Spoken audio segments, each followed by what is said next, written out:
do I love the moment by moment, or do I love what I'm hoping the outcome will be? That's a question I'm asking myself constantly. Hi, everyone. I'm Amy Devers, and this is Clever. Today, I'm talking to Dallas Taylor. Dallas is a professional sound designer and the host of the award-winning podcast, 20,000 Hertz, a lovingly crafted show that explores the stories behind the world's most recognizable and interesting sounds. If you've yet to listen, I highly encourage you to add it to your queue. Each episode is a joyful and fascinating little vacation into the world of sound that will leave you listening to the world around you in richer detail. The podcast won Best Production and Sound Design at the 2022 AMBI Awards, the Oscars of podcasting, and it was the People's Voice winner for Science and Education podcast at the 2020 Webby Awards, which honor excellence on the internet.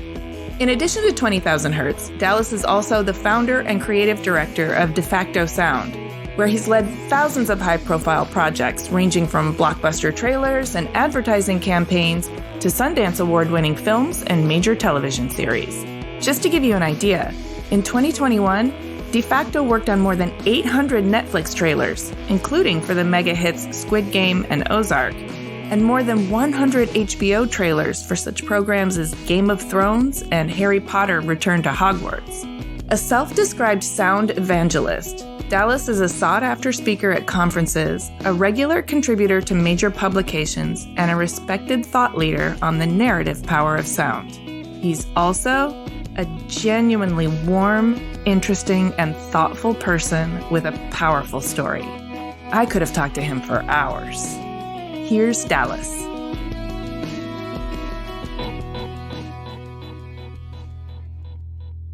I'm Dallas Taylor, and I work in the cloud, and I'm a sound designer and podcast host of a lovingly crafted podcast called 20,000 Hertz.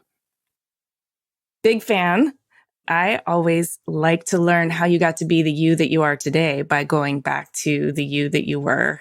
Can you talk to me about what it was like growing up and what your hometown, your family dynamic, things that made impressions on you as a child? I grew up in the Mississippi Delta on the Arkansas side, so in and around Memphis, Tennessee, so a very poor area. I didn't really have a super close-knit family. They worked a lot to provide. And I wasn't really great at anything in school in particular at the time. I didn't gravitate toward grammar or writing or history or math or anything. But when I was in 6th grade, I learned of band. And I went in and I tried percussion because that sounded fun. And then I tried the French horn, which I adored and I still adore, but eventually landed on the trumpet. And when that was really the turning point in my life into this whole world of music and sound, because miraculously, and I have no idea why, I was extremely good at it. And it was the way that I expressed myself was through that trumpet. Can we unpack that a little bit? Because I think it's amazing that you've found your love of sound in 6th grade. That's a nice, formative year to find it and be able to work on it.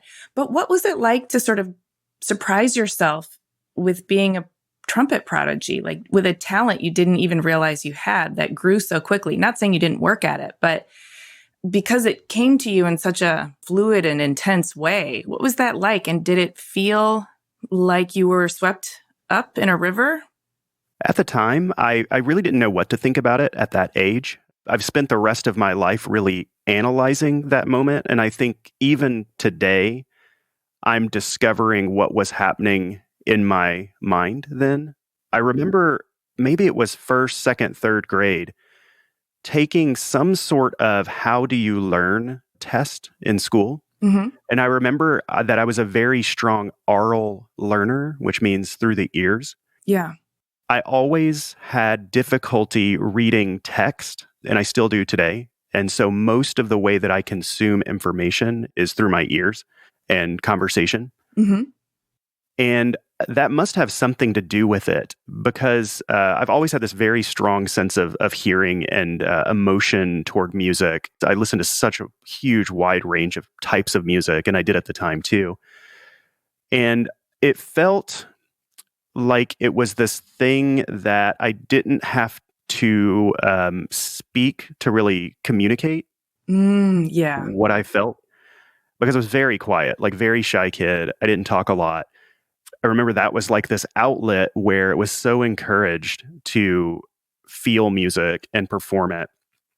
And it wasn't something that I was like demeaned for it or anything. It was like in this really poor, tiny, small town of Hughes, Arkansas. Somehow I had a band director who just absolutely just loved music and just encouraged me in these really incredible ways and went out of her way to nurture me in that. And at the time, I just didn't know what was happening. But then looking back, it's so clear how many people in my life saw that little spark. And it was really special. At the time, I was very aloof. Hmm. I just remember being really good at it, enjoying it. I didn't have any nerves or anything. It came to me very comfortably. All of my friendships revolved around band, all of my after school activities. And that just led all the way through middle school into high school. I was involved in all region and all state and met all these kids from all over the state that were, very like-minded. And ultimately, that was the thing that took me into college. Yes. Yes. So being so good at the trumpet was your ticket out of that small town. Absolutely. As an oral learner, did you also find like there was an embodied piece of playing the trumpet that really resonated with you? Like the coordination of breath and finger movement, and like an athlete, did that sort of come to you in a way that felt organic and natural? And Definitely once I started in high school and started to perform at a much higher level, I've always been really fascinated with classical music, and it like tied me in a way to history and understanding what was going on at the time in order to play these pieces. I definitely miss the times of just that non-verbal thought that's just all in sound and performance and like playing a trumpet solo of some like Stravinsky piece over this big orchestra. It's just this feeling of like camaraderie and just this inner outer body experience of enjoying this music from hundreds of years ago. And for sure, there's just like physical resonance between brain and body and breath and vibrations. yeah, I know that sounds very kind of over the top, but I think anybody who's ever been in band or choir or any sort of musical aspect can understand that just like it's bigger than yourself by a long shot. I think even if somebody's not a musician, but they've been to a concert that really resonated with them, and they've been in a space with other people vibing all together in Right. syncopation and in synergy with the instruments, but also with the collective energy of the space. It's quite intense. And I think one of the highs of being a human. Oh, for sure. Yeah. So the trumpet was not only something that you were gifted at, but it was also a kind of road to college and a social avenue and a way for people to invest in you that I'm sure felt good, but it puts a lot of pressure on you too, in a way that you might feel responsible for not letting them down after they've invested in you. That idea of people relying on me didn't catch up with me until my third year of college. I had a new trumpet teacher come in, and we were making changes to the way that I played, kicking off Pictures at an Exhibition, which is this really famous piece that starts out with like bum bum bum ba-dum bum ba-dum bum bum bum bum, and it just keeps going and going and going.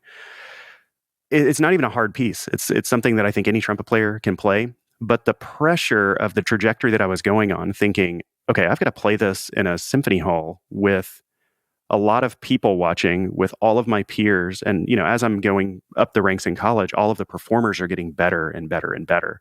So when I'm in middle school, the gap between me and everyone else is so much that I didn't feel nerves. But as that gap got closer and closer, I started to realize how serious everyone was taking it, and that a simple, at least in my mind, like a simple fracking of a note or nerves kind of getting a little bit too high, I started to realize, oh, I'm kind of right on the bleeding edge of disappointing people. And if you think about the muscles in your lips and around your lips, they're so tiny and they're so sensitive and they're just so easily manipulated. anything you feel comes right out of this bell in a very loud way. And so in my third year of college, something I was struggling with, I remember going to the doctor and talking about, this is creeping up, and not really getting a lot of help for that. And then there was a concert where we were opening a new hall. It was like this multi-million-dollar beautiful facility at the school. It was the Wind Symphony, which was always my favorite place. And I was in the middle of a concert and I had a big solo where it's just me for like a good chunk of time. Not too challenging, but about a minute before it happened, I started sweating profusely.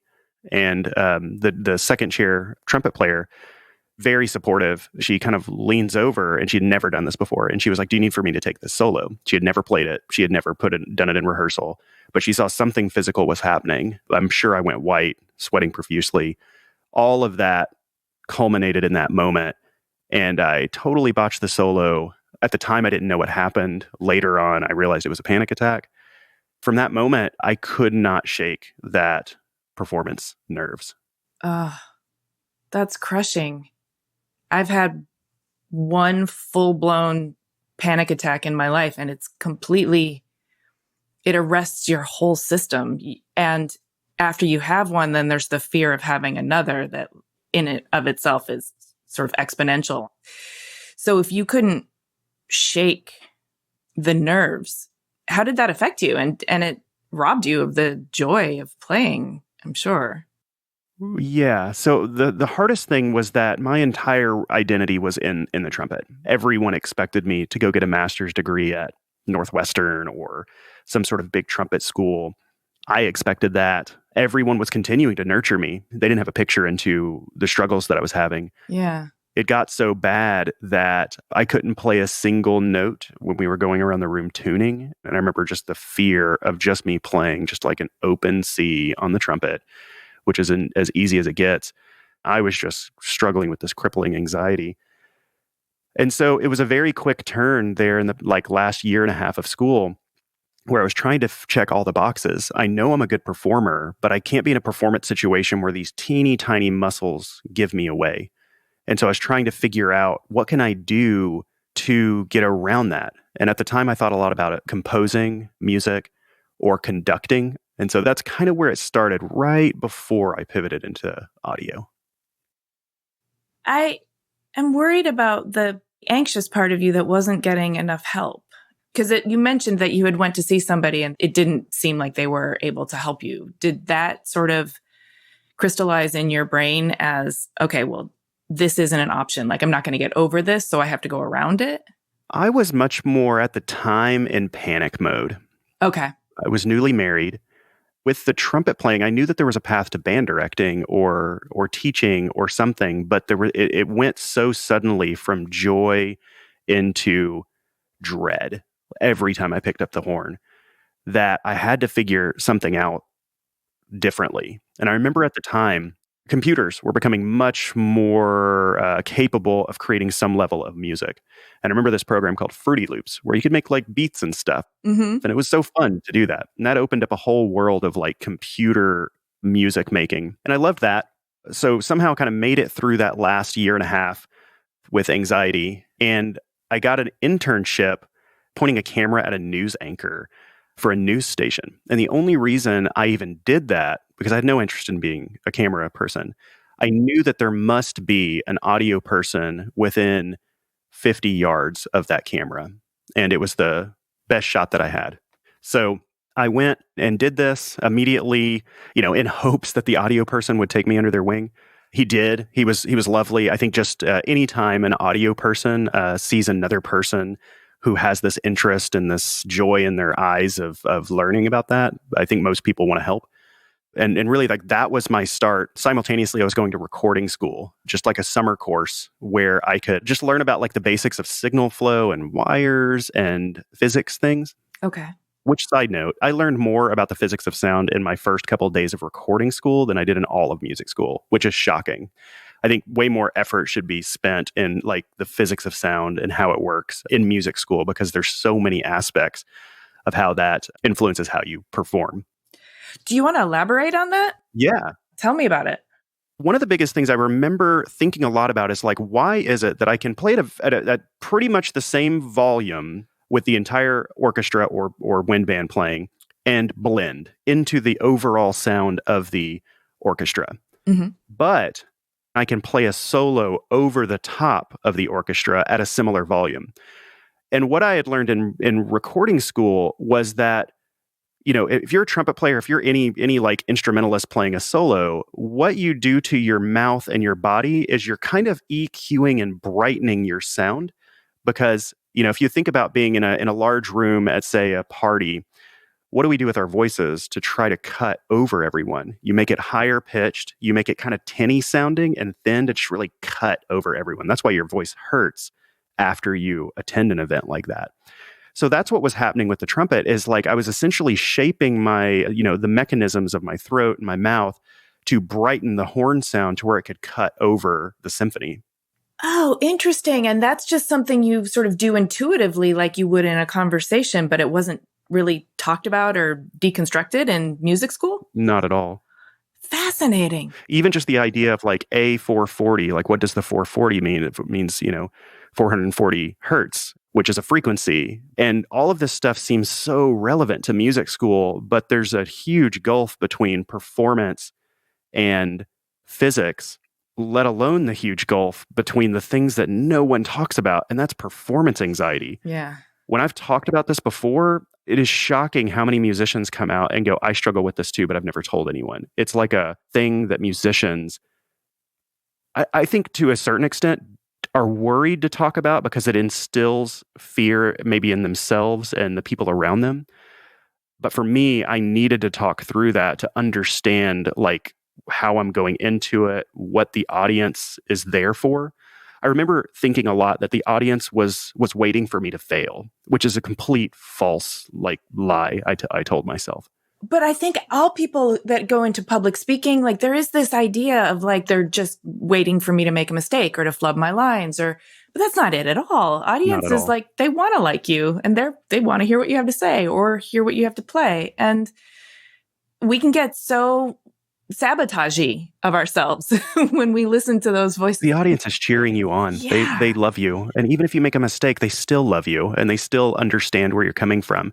It's not an emotionless crowd. It's a crowd that all understand like the humanity and the passion and if you make a mistake, they know that and they don't want to. Yeah. No one's being cynical about it. Everyone's there to enjoy. Same thing with public speaking. It took a long time to like kind of unpack what the relationship is between an audience and some level of performer. Thank you for sharing that kind of challenging situation. I mean, when we deviated into the physics of sound, you were telling me about how you did a hard pivot into conducting, but then went and did an internship operating a camera for live newscasters specifically so that you could get near the sound operator and work with them. So that turned into something clearly, because here you are now. Can you talk to me about that early phase of your career and how you created the path that you're on now? When I went to recording school, there were two paths you could take. You could take the music path and kind of become a pop producer or a hip hop producer or, rock producer or something like that. Or you could take the post-production audio path. And when I went there, I was 100% music. That's everything I loved. But when I got there and I saw the culture of music recording, I did not like it. It felt more performative, like you had to be an artist and have a persona unto yourself as a producer in order to do the job. And I'm much more reserved and I guess like more of like a scientist and a tinkerer, and I want to ask questions and I want to figure things out. But it felt to me like it was much more of this like, we're going to come in the studio and we're all just going to be like, who is the coolest in the room? And I'm sure there's producers and things that are not like that. So I just felt like a complete fish out of water, especially coming out of classical music into this world. I almost had to like mold myself into the personality of the artists, and I didn't love that. Okay. But meanwhile, I look over here to post-production, and it was like all these like sciencey, engineering, creative, reserved people. And I was like, okay, that's definitely me. And so I immediately kind of pivoted. I was like, I'm post-production audio, sound design. I learned very quickly about the influence of sound in movies and TV shows and commercials. And it was like, I realized like sound design is the magic behind all of this. You don't see it. Yeah. When you're thinking about a magic trick, it's like you're projecting this beautiful thing to the audience with your hands or whatever. Mm-hmm. But all the dirty work is happening behind those hands. Like you're doing so much sleight of hand and hiding little things that if someone's behind you, they see all the dirty work. And that's the way I felt about sound. It was like, it's extremely flashy, but no one pays attention to it for the most part. Yet it has such a huge influence. And I loved the hidden nature of it that's so overt and out there. So that was it. So I needed to do really anything I could do to make my path to most likely Los Angeles, where all of this stuff was happening. Okay. But I didn't know how to get there because at this time I was in Texas pointing a camera at a news person. Okay. But what I loved about that is that it felt like performing when I did live TV. That's what I started doing. I was prepping, I was plugging in cables, I was miking, the news people. Then, this 30-minute segment would come up for the news and it was all live. And it felt like I did performing in a symphony. I'm in sync with the director and the technical director and the stage manager and the anchors. And I'm getting mic checks for people out in the field. I'm talking to producers. I'm doing so many things. But the difference is that when my hands shook, because they did, I just took my fingers off the faders and no one could hear it. Right. And so that was something that I remember feeling so good about. It's like I could be nervous, I could shake, but like all I had to do was just let go and it would all be fine. So that led me out to LA, where I started doing news. I started doing entertainment shows where like celebrities would talk about their latest projects, where I was miking them up and still doing a lot of mixing live before I went to post-production. For context, this would have been like 2005-ish? Roughly, yeah, 2004-ish, 2005-ish. Okay, so this is the era of tons and tons of cable channels, but pre-streaming, yes. Right. That's what took me out to LA. Funny enough, my very first job in audio, and I adored it, was doing live news for Telemundo. And I don't speak any Spanish. And it was so fun. I met so many incredible people. I miss them dearly. But luckily, all of the anchors spoke just absolutely crystal clear Spanish, and I could follow the teleprompter. And so that is the job that took me from Texas, because at the time NBC had bought Telemundo. I got that job because they didn't need another person at the NBC station, even though I eventually kind of filled in. But then that took me to LA. I was at the NBC studios in Burbank at the time, meaning the studio next door to Telemundo was Days of Our Lives. The studios on the other side was Access Hollywood, Jay Leno, all kinds of these shows. And then like that was the spark where I started meeting people that then shot me over into post audio. Ah, okay. Yeah, I was living in LA at that time, actually working in TV as well, but we were in different aspects of the industry.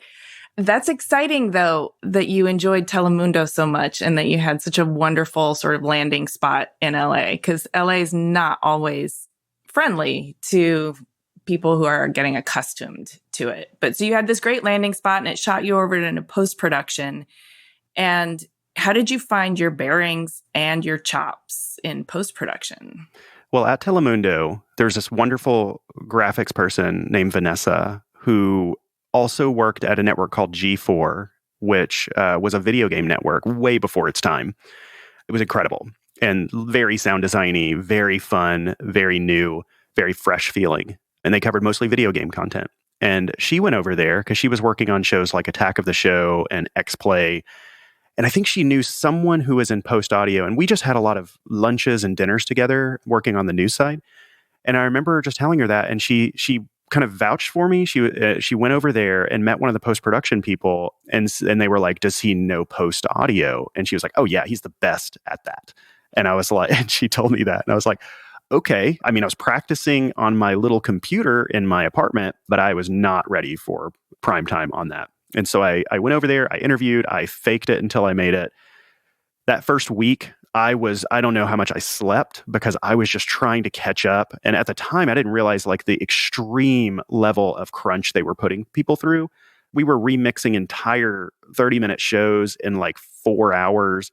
Oh, God. We were doing promos in an hour or two with a lot of sound design. It was just like white knuckle crazy. But I also felt like that's kind of the best place to start, because once I started my other jobs past that, it felt so much more methodical. And then again, it was yet another audio person who kind of took me under their wing. I'd have to ask him if he knew this at the time, but I think imposter syndrome and being embarrassed about it. But I wonder if he knew that I was struggling, because it was like a week of like nonstop, like crunching for finals, day, night practice, absorbing information, panic because I finally got my shot. And then by week 2, it's like I got it. And I was like in the rotation. And then within the first month, I felt like I was very good at it. You have a sort of track record of taking to things and then getting really good at them quickly. I definitely strive very aggressively for precision.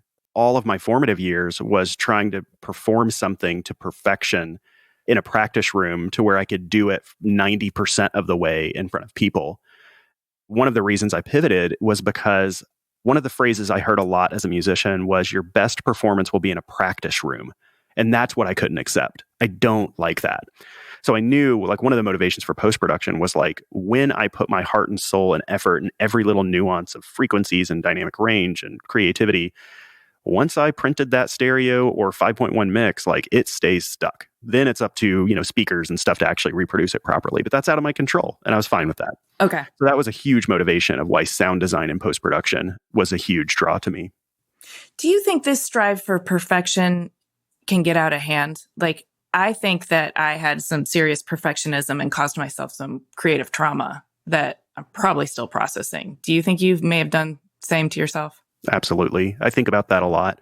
Yeah. Accepting myself for who I am, feeling very comfortable with being on the right path versus the destination. A big thing I think about a lot is, do I love the moment by moment, or do I love what I'm hoping the outcome will be? And so that's a question I'm asking myself constantly, because it has to be in every aspect of my life. I need to love the, like, moment by moment, the interactions with people, and really have a love for the craft, not when we publish a thing.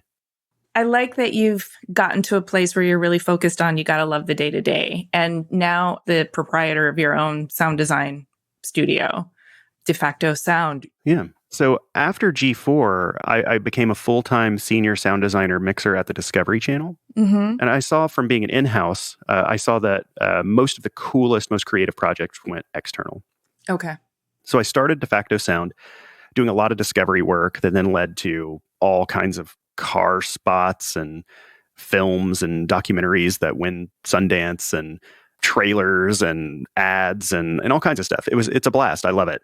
That started, I think it was around 2009. So I was still like fairly young at the time when I started a business. Kind of started as just me project managing and sound designing and taking all that in, and then hiring like one person and then another person, and then just like a slow progression. And so now we are 15 years into it. Yeah, that's pretty solid.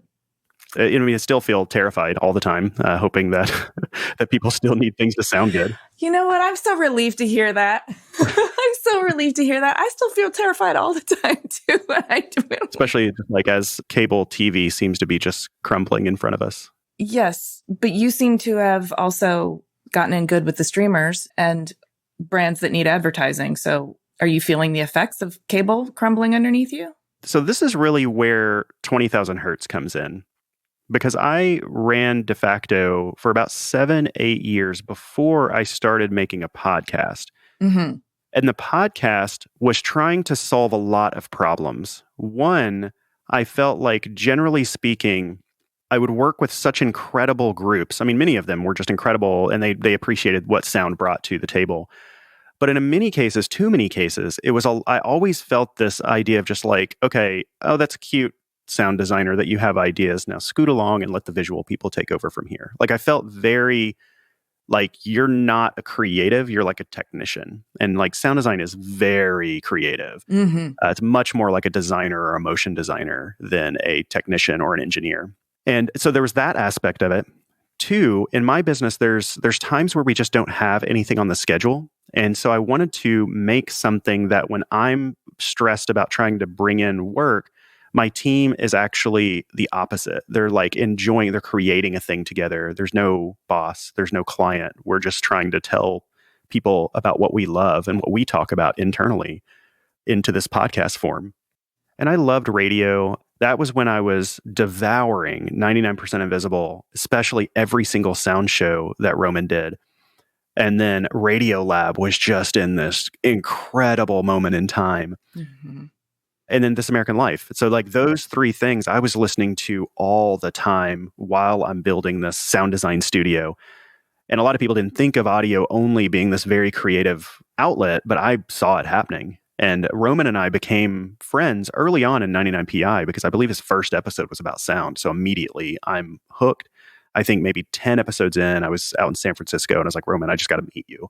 And he was gracious and he's super cool and he's so kind. And we just kept in touch over the years. And I never wanted to touch anything that would step on 99PI's toes. But over time, like 99PI built its identity on Read the Plaque and architecture. And I noticed the sound shows would get a little bit few and far in between. Mm-hmm. But I kind of thought, would it be bad to be like, hey, Roman, I kind of want to make a show that's kind of like all your sound shows, but just every show is that. He was like, oh, yeah, of course, go ahead. Like, I felt like I was going to step on his toes more than anything. I think he was more like, go do it. I think Roman probably instinctively knew that, the more quality stories that we're putting out in this format, the more we're lifting the whole thing up. Right. And so that really blossomed because that's actually how 20,000 Hertz got its start. We spent a year making our first 2 episodes and they were barely 10 minutes. The first one was on the voice of Siri. The second one was on the NBC chimes, which for me, like the NBC chimes was something that I wanted to tell because I worked at NBC and I understood this. Yeah. And I bumped into Roman like Third Coast. And right after we put out the second episode, I bumped into him. He was so encouraging. And he was like, can I play this episode next week on 99PI? And then the whole stats just hockey sticked.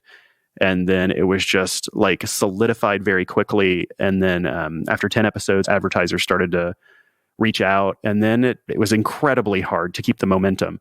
But we kind of made it through these first, 30, 40, 50. And then we kind of landed into some sort of stride and it started paying for itself, very break even.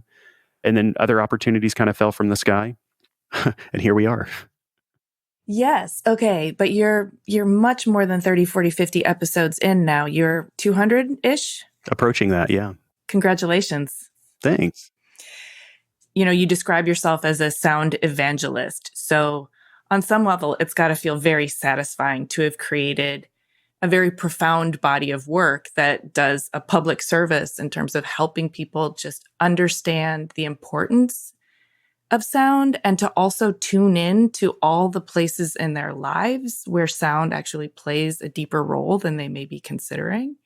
I know for me, that's one of the things I deeply love about your podcast is that it makes the world a richer place when you're listening for all of these mysteries. And when you decode some of those mysteries, then you listen even more carefully because you understand how it matters and how it impacts you.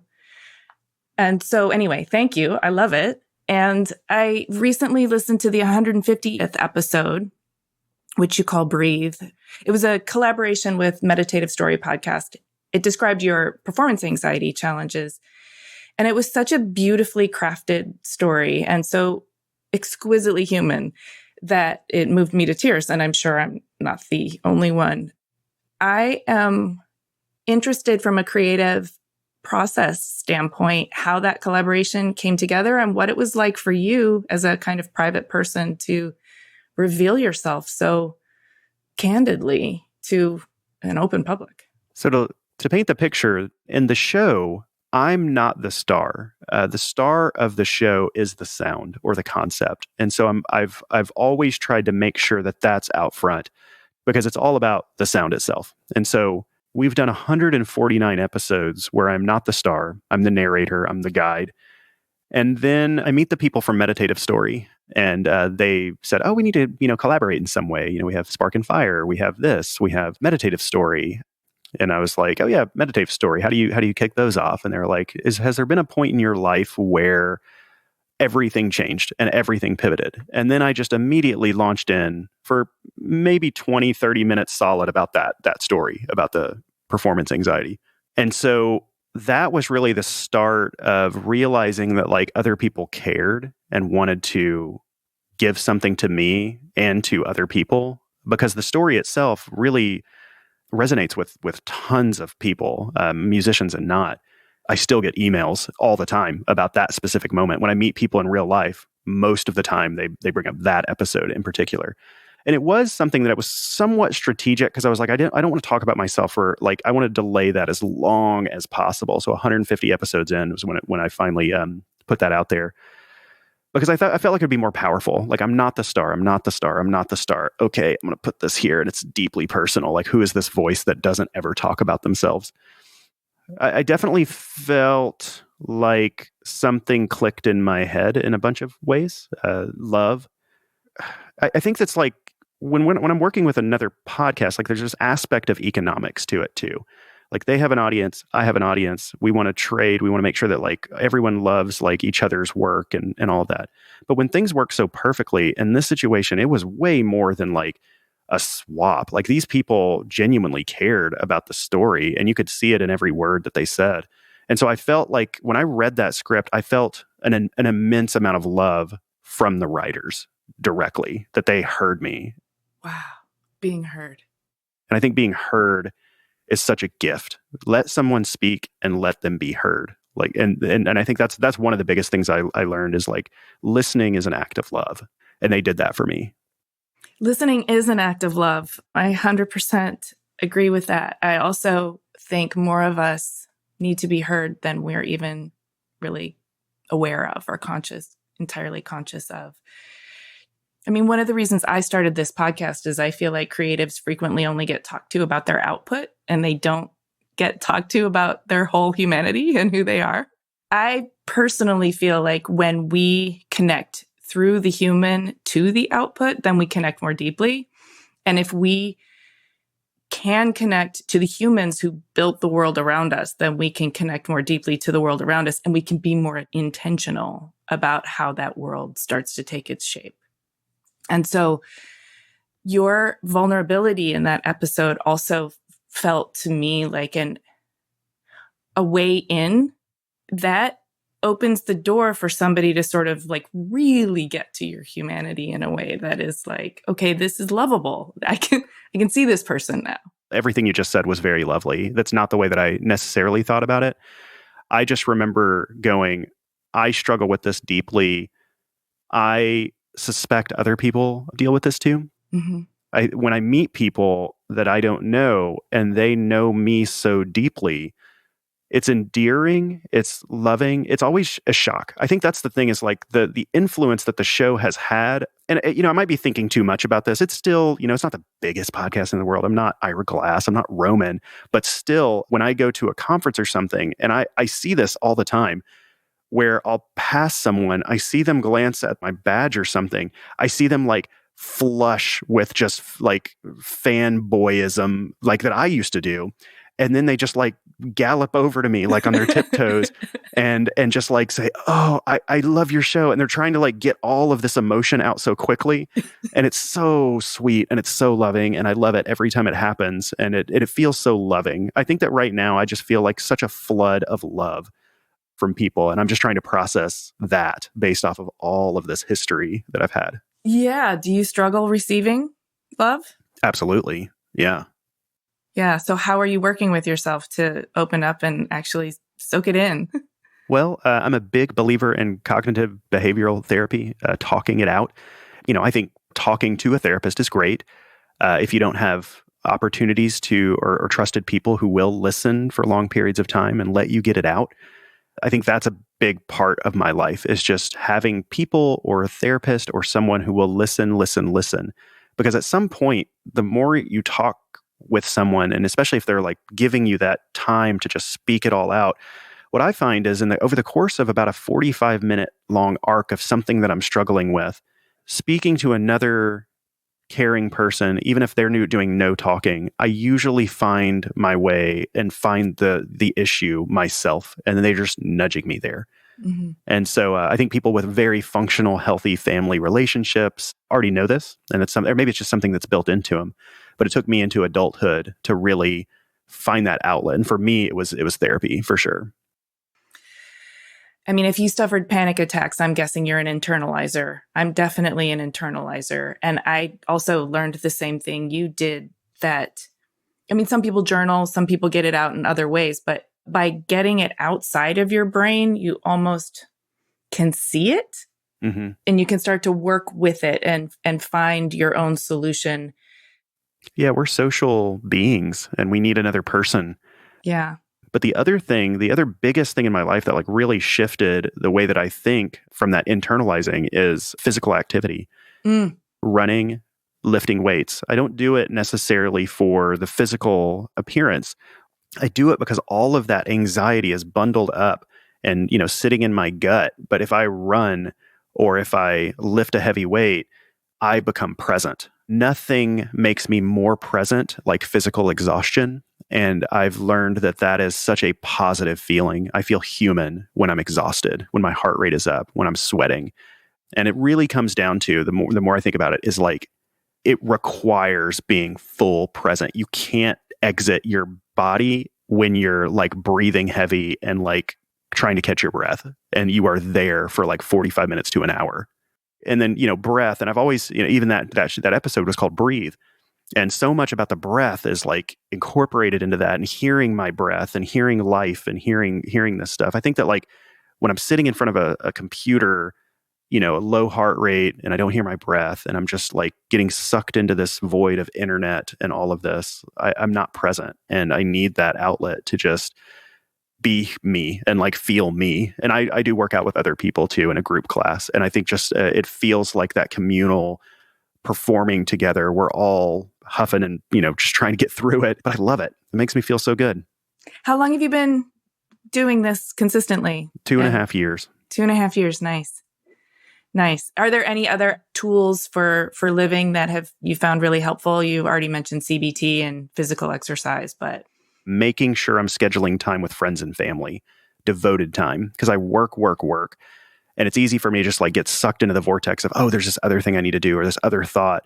But being with people, it's like, I think if anyone thinks of a great conversation that you had with someone and how good you feel when you walk away from that, you had a good time with your best friend or anyone, that little mechanism of that satisfaction is a critical part of being human.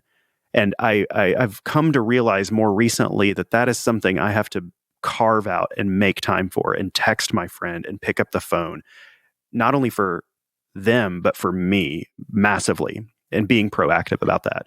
So that's something that the longer I go without communicating with people and just in my own bubble, the more that anxiety starts to creep back. And that's generally when I have a panic attack, which I probably have 1 or 2 a year. Okay. And it sounds like you've gotten very self-aware about the conditions that sort of make you ripe for having one, so you can work with yourself. Being unhealthy. Yeah. Okay. Bad food, putting bad chemicals in the body, drinking, not having physical activity, not talking to people, like all of these things just all start to add up. Yeah. And one by one, I've attempted to shed every single one of those because really it's like all of that is masking something else. And it's scary to go back to just who you are. Like, what are you trying to mask? But like, I've got to confront it. I've got to understand it. And I've got to communicate it. And when I communicate it and I confront it, it's always there. But like, I feel, like a big chapter turn at that point. Nice. I had no idea that this conversation I thought I was going to be like, oh, the sound of windows. Da, da, da, da, da. So this is very cool. Oh, good. I'm glad you're enjoying it. I totally am. I hope people want to hear my podcast after this, because there's a couple deeper episodes, and I try to weave a little bit of that, like, deep stuff, but it's so different. But I love talking about this stuff. It's my public persona is very much like sound designer, sound. But deeply, I want to care for people, because really 20,000 Hertz is all about helping people to feel more human through their sense of hearing. Mm-hmm. We do this well with our other senses. We're very visual creatures, and I love visuals, but we all have like a sense of style, and it makes us feel a certain way. And you don't have to be like an expert in visuals or a designer in order to design your home or know what colors you like for the paint colors. With a sense of smell, like, you don't have to be an expert in how that works in order to like enjoy the smell of lavender or a perfume or something like that. But with the sense of hearing, we're pretty far behind those other senses. Societally, it's kind of like relegated to like a mystery wizard audiophile in a dark room who like don't poke the bear and like they know all about sound and no one else does. And my whole mission with 20,000 Hertz is to let everyone know that there is no mysticism behind sound. It is right there and it is just as accessible as all four of those other senses. And you can feel more deeply and ultimately become more human by opening up and becoming more conscious about that. Thank you. I also don't want people to feel like the podcast, it's too serious when it really is a joyful listen. But I do appreciate when you talk about yourself humanly, I feel like your passion comes through and I feel like passion is contagious. So I always really love to hear people's stories in their own words for that reason. So my background is in furniture design, but so I think about the built world all the time. And one of the things that I'm like particularly frustrated by is the way that we've been so unintentional about like the acoustics of our city and the noise pollution and how all of our machines and leaf blowers, but even our buildings are clad with things that I'm sure make sound even worse. And so it seems to me if we just got more intentional about it, we could actually be so like live in places where the sound is actually so much more harmonious with our physicality, with our humanity. I have so many thoughts on this. So we'll talk about interior then exterior. Yeah. So interior, everything is pushed so much toward minimalism and hard surfaces that these environments sound so bad. Like they're so reverby. But if you ever go to like a 3 Michelin star restaurant, like part of it is like you have to make sure that it's intimate and that I can talk at this level and you hear the other, you have an intimate conversation. Yeah. Because, if you're going out with someone, there's so much nuance to the voice. And if you're having to yell, like so much of that is lost, some of that connection is lost. So in great restaurants or in homes, like when there's a lot of fabric, which you can do so much with color, you can do so much with like the thickness of the fabric. We think about this all the time in our house. Mm-hmm. Because I want the space to feel so intimate. Meanwhile, I can go to another space that looks great for Instagram or something, but it's just cacophonous. Oh, I hate it so much. And so I think my hope is that through making this thing and getting normal people in tune with their sense of hearing, they'll start to notice more of these things. And as you notice these things, then you start making design choices based off of that. And so for us, we love the look of a wood floor or, I don't know, drapes, things like that. But like we make sure that we pick very like thick rugs, very plushy furniture. I think we even have like these very textured types of soft types of artwork. Home just feels so much more just like a warm hug place when it's very intimate. Yeah. From the sound. And then there's other places I'll go that's like very cacophonous, very loud, very hard surfacey, where it just doesn't feel friendly. It's cold because of the sound, but most people don't realize that. And so I'm hoping that the trend of minimalism and this open office design and all of this stuff really pivots in the other direction with fabric, texture. I think that color will come with that because that then opens up that whole door to that aspect. So I think that, restaurants in and of themselves are just, can be nightmarish with sound in general, with just so much reverb and stuff. But I also know that like, it's difficult to have tablecloths everywhere or fabric because people spill things and all of this. But there are a lot of places that try. And then externally, I always think of Manhattan when I'm thinking of a city. Yeah. Will it get quieter? I mean, gosh, I've heard rumors or thoughts or ambitious plans to remove cars from Manhattan, which I think would be incredible to give people more space to move around, subways, whatever, electric things, walking, more green space, because that city sure needs it.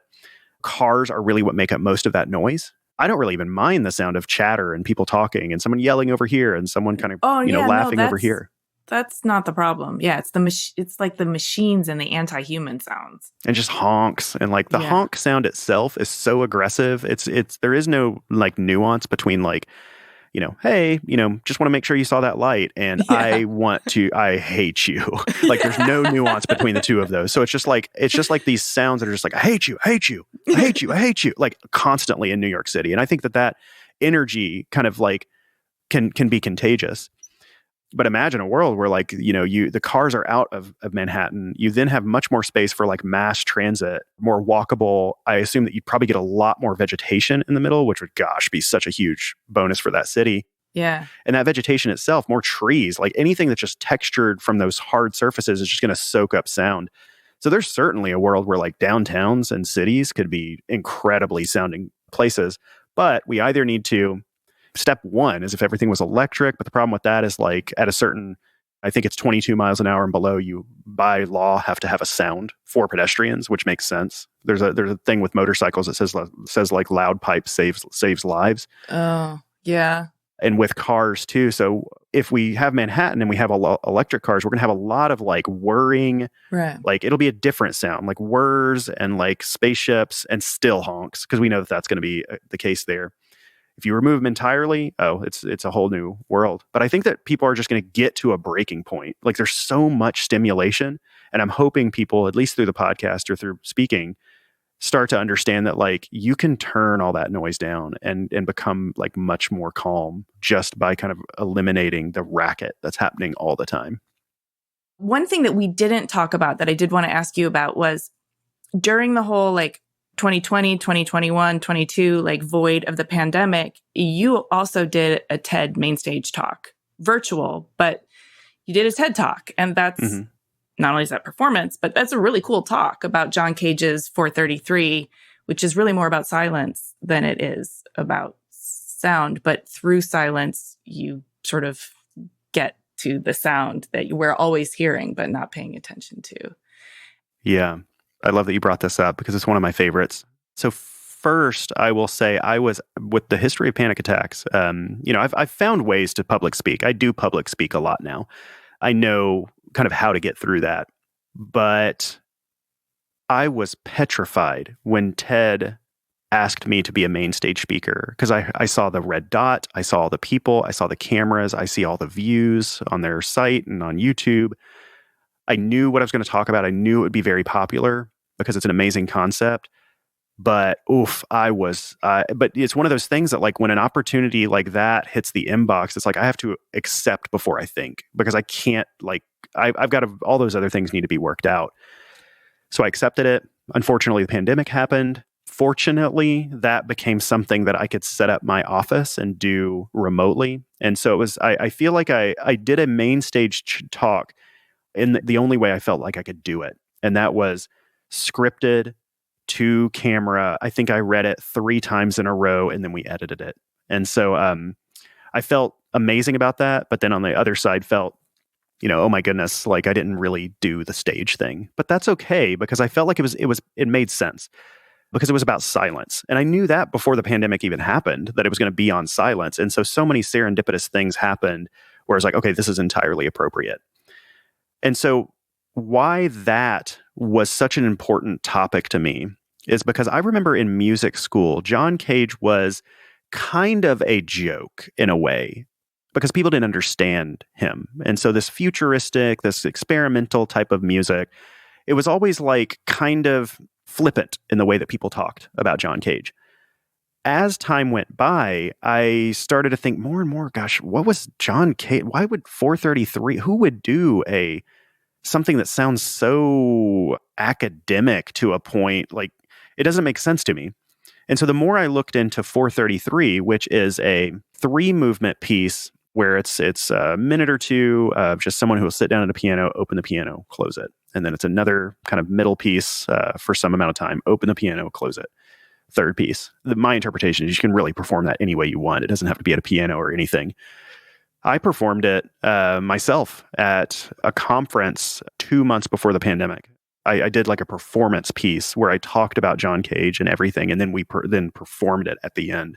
And I felt like it was really powerful because everyone knew exactly what John Cage was thinking, whereas most of the time people don't. And that was part of what John Cage was trying to do, is like do something so outlandish that people had to think on it and just keep thinking on it. I mean, for me, it took me decades for me to even know what he was trying to say in that. And I was flippant and whatever, like, oh, the silent piece, ha ha ha, students in school will perform it and everyone's kind of like, oh, this is hilarious.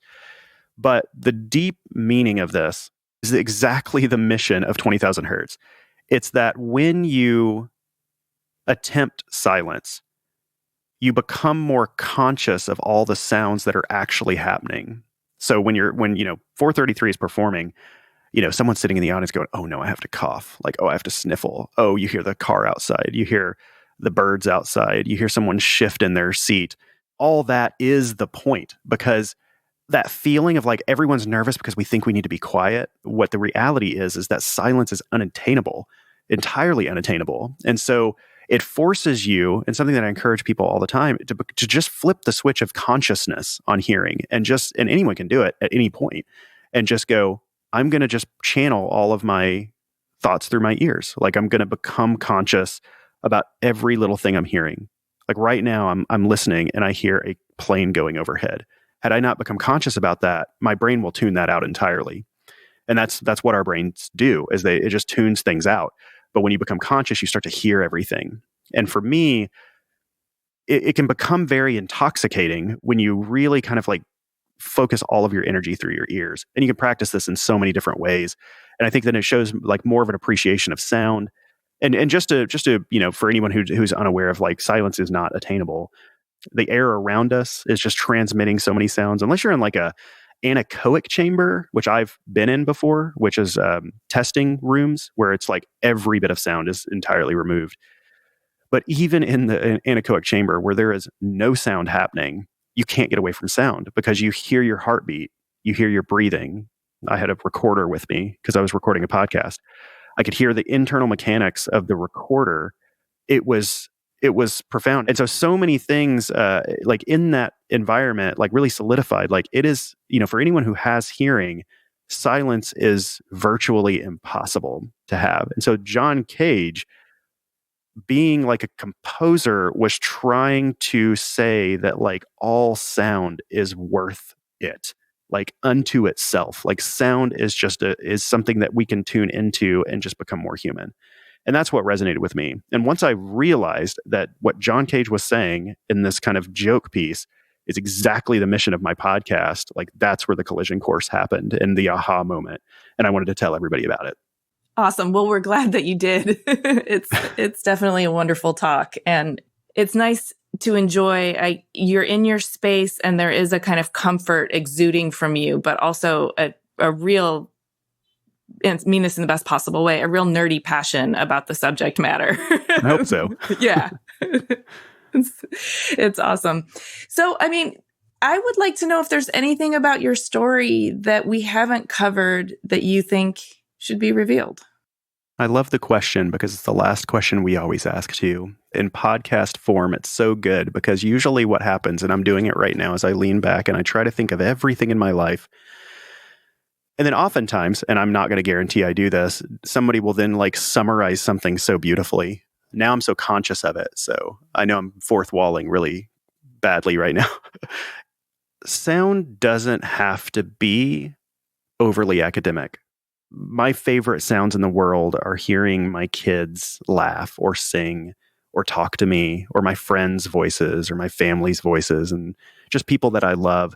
And for me, I wish I would have taken time to interview some of the people who have passed that I love, just to hear that intimacy in their voice again. I wish I would have saved more voicemails, because so much comes back just through that hearing their voice, and there's so much beauty in the human voice. There's so much music in the human voice, and we can practice it, and you can hear it from other people.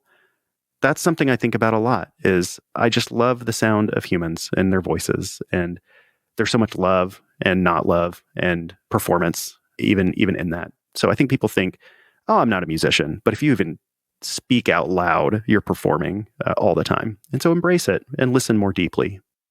I've loved listening to you, every word. It's been really, really beautiful. Thank you so much, Dallas. Well, thank you. And the last thing I will say is go subscribe to the podcast. It's very fun. It's very fun. It's There's some introspection, but it's we try to make it in a way that's a joy. It's entirely focused on sound, or a sound being the star of the show. I want to focus all of that effort into listening, becoming more human, and most of the time, deep joy. It is felt, and it is an escape, and it also feels nutritious at the same time. So congratulations on that. And we will make sure to include a link to subscribe in the show notes and in the description of this so people can get there easily. Thanks. Well, this was so fun. Hey, thanks so much for listening. For a transcript of this episode and more about Dallas, including links to his work in 20,000 Hertz and a bonus Q&A, head to cleverpodcast.com. If you like Clever, there are a number of ways you can support us. Share Clever with your friends. Leave us a 5-star rating or a kind review. Support our sponsors. Or hit the follow or subscribe button in your podcast app so that our new episodes will turn up in your feed. We love to hear from you on LinkedIn, Instagram, and Twitter, X. You can find us at Clever Podcast, and you can find me at Amy Devers. Please stay tuned for upcoming announcements and bonus content. You can subscribe to our newsletter at cleverpodcast.com to make sure you don't miss a thing. Clever is hosted and produced by me, Amy Devers, with editing by Mark Zurowinski, production assistance from Ilana Nevins and Anushka Stefan, and music by L1011. Clever is a proud member of the Surround Podcast Network. Visit surroundpodcasts.com to discover more of the architecture and design industry's premier shows.